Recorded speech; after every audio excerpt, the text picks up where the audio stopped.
Si Mamang maglagay kay delikado yan, okay? Mamaya na po ang uwi natin. Saan tayo mag-uwi? Saan? Saan tayo magpunta mamaya? Philippines! Woo! Ang flight namin is 8:40 po ng gabi at ano na po ngayon, oh, alas 7 ng umaga. Katagal-tagal pa. Kaaga kasi nagising ni Nathan. 6 o'clock gising na po siya. This is for Mom, eh? Ang ating pasalubong kay Mama, kay ito talaga ang request niya, guys. Ano? Ice candy. Gusto niya daw ng ice candy. Si Mamang nagbili na ng mga ice drop, mga ice candy sa kanya, mga laruan. Mag-uwi na tayo. Pero marami pa tayong gagawin ngayong umaga. Mag-ano pa tayo, mag-check natin yung mga dadalhin na excess baggage pa talaga kami ng 10 kilos, guys. Pero okay lang. Kasi yung ano lang naman, Manila to Davao. Excess po kami ng 10 kilos. Sige lang, okay lang yan. Kasi ano ang Cebu Pacific ba? 20 kilos lang po sila. Uy, hindi. Gamot yan ni Mama. Ilagay mo lang dyan, ha? Thank you. Easy, masyado ko kahapon, guys. Hindi na ako nag-vlog. Dami kong pinold. At naglinis ng bahay. Bebe Love, anong kainin mo sa Philippines? Dali, mag-ano tayo kung anong kainin natin doon. Ito? Ano ito? Oy, halika. Ito? Ano ito? Buti na lang po ang babayaran natin sa... Wish you Ano? Mama. Yeah? Ikaw fulfill po yan. Ekbar? And vet je wat? Ik hou zo groot van jou. Sweet naman. Diyos ko, Lord. Hindi, nakimagkain na si Nathan, guys. Pagpasensyado niya ang itsura ko. Ay, maligo ang buong pamilya mamaya. Oh, Dar, okay.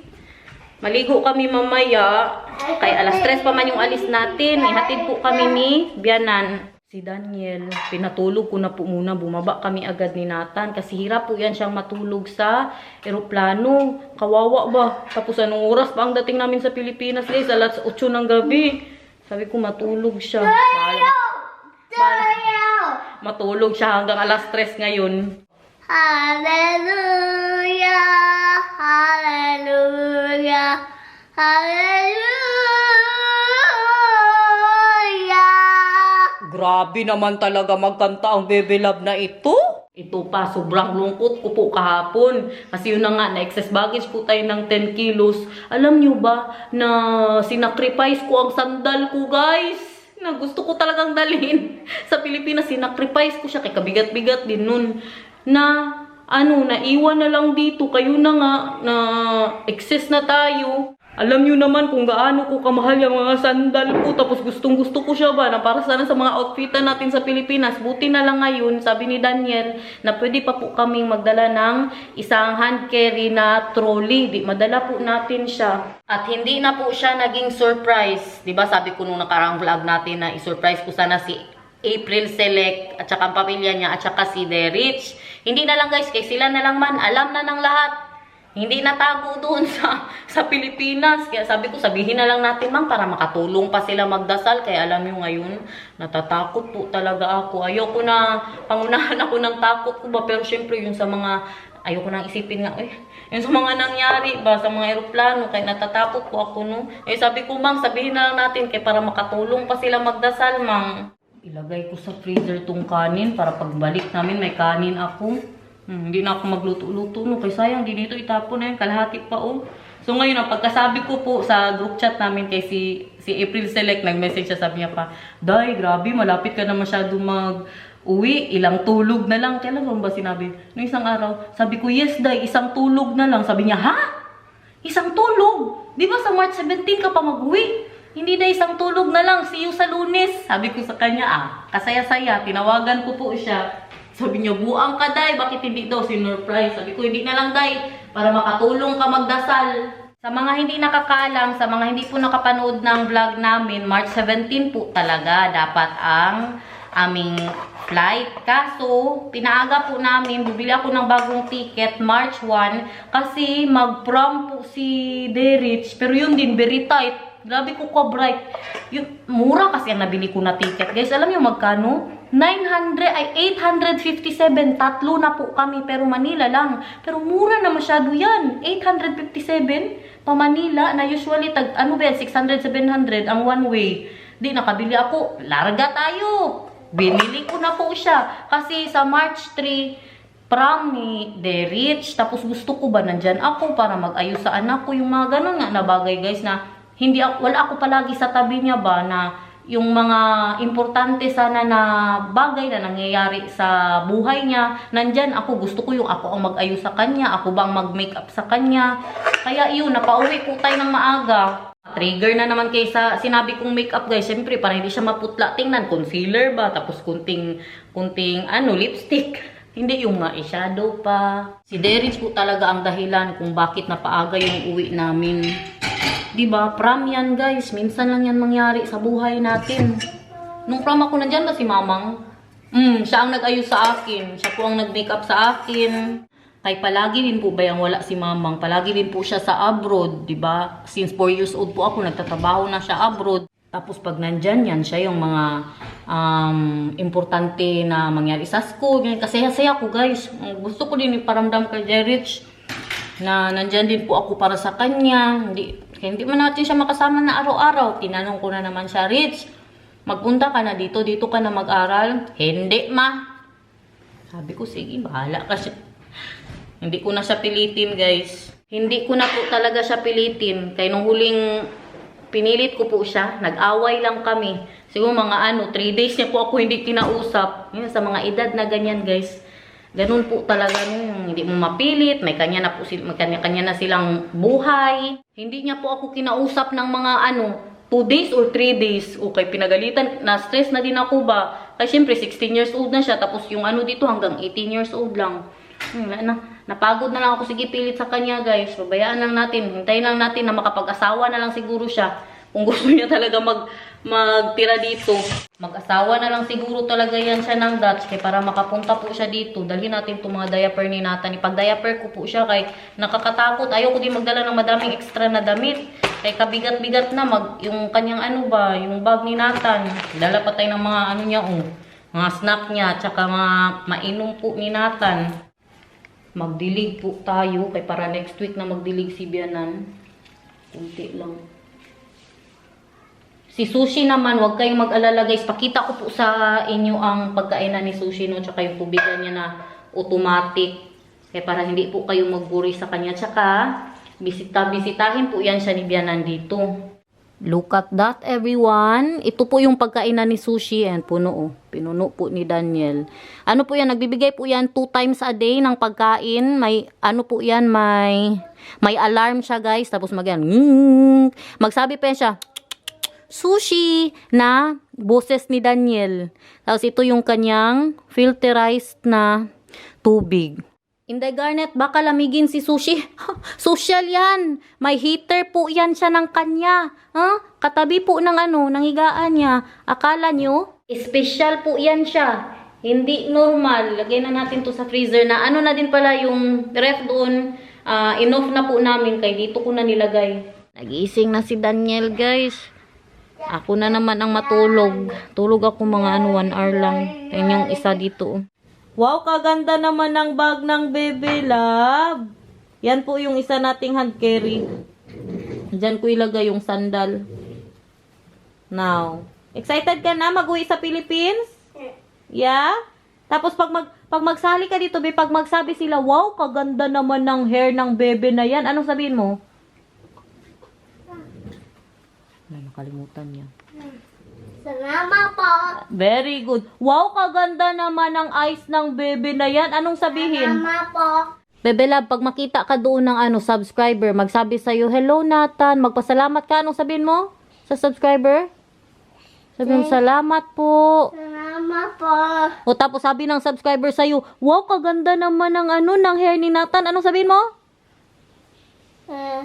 Salamat po. Very good. Tapos magsabi ang subscriber, wow, kapogi naman ni Nathan. Anong sabihin? Salamat po. Very good. Hello, Ma. How are you? May ka-ay candy? Marami. So, Terminal 1 lang kayo, Terminal 1 lang yun. Terminal 1. Meka eye candy. Ang mangyari niyan, makinig Meka ka. eye candy. Parang, pagbaba nyo, sa bus kayo direct. Meka eye candy. Mer, ako ice candy. Marami, 1, 2, 3, 10. 1, 2, 3, 10. Wow. Sa aeroplano, sakay kayo niyan sa bus, doon kayo dalahin. Huwag kalimutan ng bagahe. Ha? Hindi na naglilipat ang bagahe. Dadalhin mo rin yun. O doon, dalahin doon. Parang ganun. Meka eye candy. Tay, may sabihin ako sa'yo, Tay. Alam mo ba na sinacrifice ko, Tay, ang sandal ko para sa mga sauce at saka sa mga inumin ninyo? Para sa mga whiskey.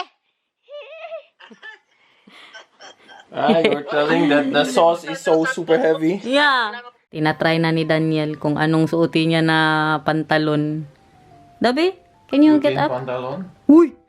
You said utin pantalon. Kung anong suotin, not utin, suotin. So, utin. Sige na, mahal. Bago yung t-shirt niya, guys, oh. Nagustuhan ko ba kay You want to hindi siya strip maiksi. ha? Hindi siya maiksi. Are you excited, my love? Are you excited, my love?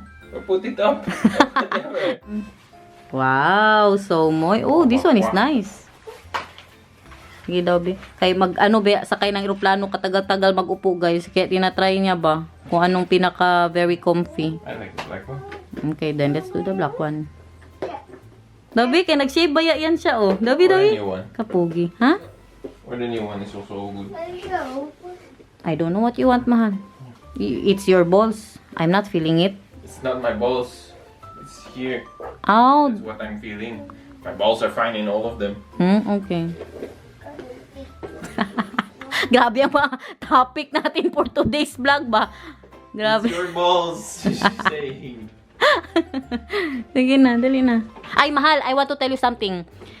Mahal, Try this one. you know, we will be... Nandito na kasi ang English ba? We will have less stress, mahal. It's good that Garner so that we don't need to change terminals. We don't need to change terminal. No. That's good. Yeah. Because we thought that we will be in the taxi. That's what you thought, yeah. Yeah, and then Garner But so... I don't have the tickets, mahal, so I cannot see it. Yeah. Yeah. I really thought that we Before, need... I'm always having the ticket. Why don't I have the ticket? Pinagtatawanan, my husband is Because laughing. No. Yeah, because I know that I always go to the other terminals, mahal. Okay, so if you knew that we need to use a taxi, then why don't we need to use a taxi? Because I did not look. Because you did not know. Thank you. Busy pa rin tayo dito, guys. Ibili Oo, meron daw siyang pera. Busy pa rin po tayo dito. Ito yung mga krusan natin dyan, oh. Diba? Tapos ito talaga. Muntik pa ako maiyak, kaya akala ko nga iwan siya. Tapos ipanglagay natin yung mga cookies ni mamang. Madadala din natin siya, pang BGC pa yan, guys. Ito pa, oy, pang tapon natin to. Nagpaalam na din po kami sa sa aming kapitbahay na alis na tayo today. Kaya sila ang magtapon ng mga basura na andun pa, no, para ma-empty ba pagbalik po natin. May binili po akong toilet cover seat para kay Nathan, para pag magpupo siya in public, guys. Hindi ko po yan siya pinapaupo sa mga public area na mga toilet, kay matakot ako ba. Siyempre, hindi man natin alam, baka marumi man talaga yan, no, yung mga ihi na magtalsik-talsik. Kaya binilhan ko po siya. OTD. Wow! OOTD ni Baby Love, guys. Kaganda naman. Busy kami ngayon dito, guys, kaya nakalimutan ko ang code ng maleta na ito. Magbili na lang siguro kami ng lock sa airport. Ang isa dito. Excited na ang Baby Love? Malapit na magpunta ng Pilipinas. Nagtampo yan, kaya napagalitan. Tabi, kung pogi ba itong Baby Love na ito? Patingin daw ng mukha. Ganon siya magtampo, guys.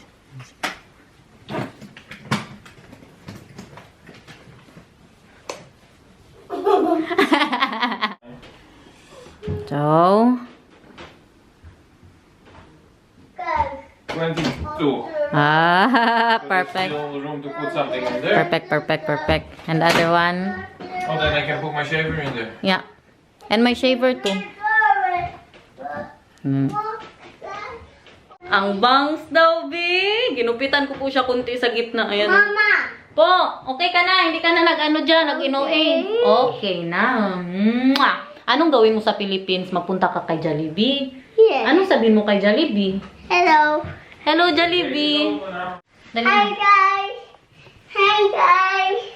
Ano pang sabihin mo kay Jollibee? Jollibee? Ano man? Jollibee. Meron ka, sabi mo. Marka Arky. Marka Arky. May mga naiwan tayo. Oh. Paborito mo, Mang. Naiwan. Yung sauce ng Chinese, naiwan din. Yung spam sana ng nakadalaman kami siguro mga 5. Isa lang ang natira dito. Excess na masyado guys, hindi pwede. Walang katapusang linis po. Opo. Buksan ko na naman tong dishwasher natin dito. Parang malinis po masyado. Pagbalik natin, wala akong problemahin. Bahala na lang magkuha si Biana ng mga makuha niya dito sa bahay guys. Tsaka dyan pa sa ref. May mga cheese pa dyan. Ganon din po ginagawa namin sa kanya. Pag mag-alis siya, matagalan. Iniiwan niya din sa amin yung mga nasa ref niya. Hugas ka. Aldero. Pero mahaba pa naman ang oras, no? Alas 4 pa ang alis natin. Tingnan nyo, ready na masyado kami. Alas 12 pa lang. Buti na yan. Kaysa magkasakasa tayo mamaya yung paalis na. Ready na din ang bag ni Nathan. Siyempre. Ngayon tayo kapag Dutch guys. Hindi mawala ng tinapay. Para po yan kay Nathan sa mga airport. Sa China ba? Wala ka tayong Chinese money. Meron ako dalang dollars at peso. Yung dala-dala po ni Mamang dito. Yung magandang unan pala para kay Nathan. Maganda masyado ito guys pag may anak po kayo. Very handy nito. May sarili naman yung upuan si Nathan sa aeroplano. Pero baka lang ba na sa akin pa rin po siya matulog. No? Kasakit siguro sa kamay niyan. Uy, kay kabigat-bigat niya na ganyan po yan. Oh. Sabi ko sa inyo, ito ang suotin ko eh. Oh, kay very comfy. Dapat comfy po tayo masyado. No, ganyan siya guys. Oh. Tapos dyan ang anak nyo. Diba? Hindi magsakit ang ang mga buto-buto nyo dyan. Pakainin ang plants. Diligan ni Daniel yung mga bagong plants po natin. Ito yung pinapakain namin guys. Oh. Botanic Superfood. Dito na natin yan ilagay para makita na lang ni Bianan. Pati ang kutsarita. Oh, nandyan. Ready na masyado para sa kanya. Magpa-timpla ako ng kape kay Daniel. Grabe na talaga. Oh, katagal naman ang oras. Oy! Ready na good kami masyado. Malinis na ang bahay. Lahat ready na. Kompleto na. Basta kayang passport, tsaka yung mga kailangan natin, nasa bag na yan, pinaka-importante. Hanap muna ako ng makain guys, kay mag-alauna na, wala pa rin po akong kain. Bad trip na siguro kayo masyado, no? Nasa bahay pa rin kami. Bukas na sa vlog, sa aeroplano na tayo. Pero ngayon, bahay-bahay na muna. Kailangan ko ng madaming vlog guys, kaya para makapagpahinga po ako sa Pilipinas. Hala, kabango naman ni Inday Garnet sa Pinas guys. Kadami nating pabango, oh. Yung mga pa-free po nila. Meron tayong paborito. Are you putting that in the luggage? No? Yeah? Not allowed? I wouldn't do that. This is all liquids. Yeah, but it's 100 ml that you cannot bring. This is fine. Kain, everyone. Tinapay lang muna tayo, guys. Sa airplane na tayo magbanat-banat na magkain. Masarap ba yung pagkain ng Xiamen? Chinese airline. You're so happy, huh? Why? That we're Forgetting flying with the a rice. Chinese plane, so you will have the nice food. Yeah, rice and noodles. Yummy. Kaya kung sa Dutch ka, ay na, bigyan ka ng hilaw na mushroom.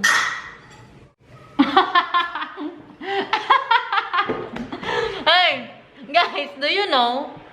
I want to tell you something. Alam nyo ba, na bad trip masyado ako kay Daniel. Wow. The first time I went to the Netherlands, yung first time na nagpunta ako ng Netherlands para tourist, di ba, kay ano man ako, allergy ng itlog. Ngayon, si Daniel, nilagay niya sa airline na ipakain sa akin, vegetarian. Or vegan ba yun ata? Para ingat na din po ba sa allergy ko. Sus guys, nasa eroplano ako, bad trip masyado ako kay Daniel. Alam niyo bakit? Anong pinapakain sa akin? Hilaw na mushroom! Hey guys, do you know? Hmm. We put in our wedding vows that she will never talk about this anymore. Pag mabad trip ako sa kanya, inuulit-ulit ko yan, yung about sa hilaw na mushroom. Paulit-ulit. As in, bad trip ako. Kainit ng ulo ko, kay kasarap-sarap ng pagkain. Nag-rice yung katabi ko, may rice po sila, tapos ang mga dessert kasasarap, tapos parang walang itlog guys. Pero siyempre, ang binigay sa akin, vegan, kayo man ang ang pinili po ni Daniel para sa akin. Tinanong ko yung yung flight attendant, sabi ko, meron pa ba kayong ganyan na pagkain para sa akin? Sabi niya, wala, kasi bilang na yan siya. Kabad trip ko, kumakain ako ng ganyan, no? Ang mushroom hilaw. Parang nilagay nila sa sa salad. Habang kumakain gud ako, grabe ka mga green ang kinakain ko. Bagay na ako. Yan talaga ang story na hindi ko talaga makalimutan, guys. Pag story ng eroplano, tulog ko na si Nathan, si Bianan. Pupunta na yun maya magsundo po sa atin. Ihatid niya po kami sa airport. Di man lang ako nakatulog. Kaya nagkapi-kapi pa kasi si Inday Garnet. Daw, B, sino daw bad trip dyan, B? Kaya akala nasa airport na kami for today's vlog. Grabe na talaga itong ginagawa ko sa buhay ko, guys. Vlog is life. No. Dito Dito na. Hello. Hello. We're ready. Okay. I'm waking up na now. Thank you so much, Vika, Yeah, of course. for the love and care. Always. Yeah, and we are not seeing each other for 6 weeks, ha? You will miss us. Wow, long time. Yeah, very long time. First time. This is the first time na matagal po kami masyado sa Pinas. Bisan ko naman na si Nathan, guys. Ik zou even zelf naar binnen gaan. 15, 27. Binubuksan niya na kanina kay may susi ba? Waar ging op zijn? Gising! Hala, sino ang magpunta sa Pilipinas? Dali na. Oh, mais Dunedin. Dali na. Kaya natin tayo sa airport ni Oma. Nagising. Kasi for mama. Sabi ko sa inyo, buti na lang naglinis ako si Bianan. Nagtingin na doon sa guest room at saka sa kwarto ni Nathan. Sabi niya pa, malinis dito. Malinis dito. Malinis masyado. How are you? My husband is getting stressed, guys. Yeah, this is Too much ba? It's a bit too much for me in my state, but you know, I have to get through it. Yeah. And when we're in the Philippines, relax. Yeah.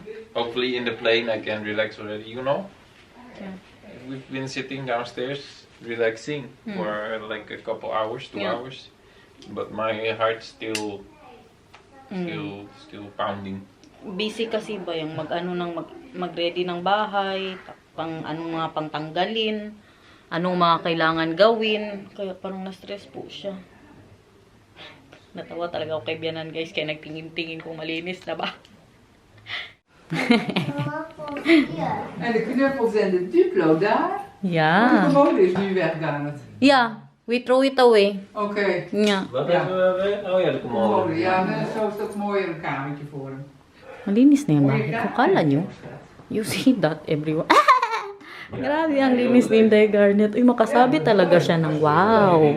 Grabe naman itong asawa ng anak ko maglinis. Wow. Yung mga iwan natin. Bigla ako naiyak. Yung pinakita po natin dito ba na ko sila, Lucas. Alis muna kami, Bebela ba? Hindi po siya pwede dalhin. Nabasa po ni Daniel sa airline, parang pwede siguro pero kailangan pa yung mga papers, no. Okay. Daddy? Ay, Almost nothing. kabigat ng pakiramdam ko, guys. Yeah. Hindi magtigil ang luha ko ba? Na-emotional tuloy. Kuyaw ang Inday Garnet. Para mawala lang lungkot natin, guys. Baba na tayo. Si Nathan at si Bianan nasa kwarto pa rin po ni Nathan. This or this?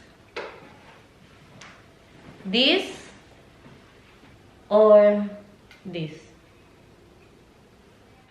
This one. The other one is way too OA. Okay na, unti na siya. Nahugasan na. So guys, abangan na siguro ang vlog bukas, no? Promise. Tomorrow, we are in the airport. So guys, thank you so much for watching. We love you. See you again tomorrow. Kung hindi absent, bye!